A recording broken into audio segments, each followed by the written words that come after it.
So whenever we put a needle anywhere near the spine, it needs to be guided because it's a very complex structure with lots of possibilities of either injury or goals of therapy.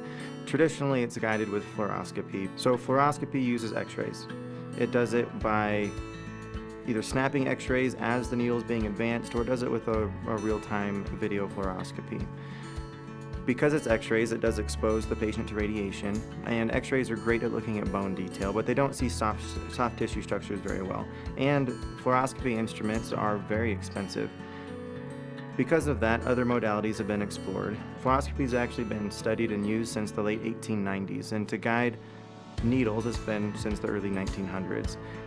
Ultrasound has been studied since around 1950, and it's been guiding needles since about 1980. In the early 2000s, ultrasound was used to start guiding needles around the spine. Since it's relatively newer speaking, it's not quite as studied. Because of that, a lot of insurance companies don't cover it, but what the current studies are showing is that it's very safe, it's effective, and it's fairly comparable to fluoroscopy as far as accuracy and efficacy and pain relief. And it might actually have a much safer profile because it can see the soft tissue structures better, such as blood vessels, nerves, etc.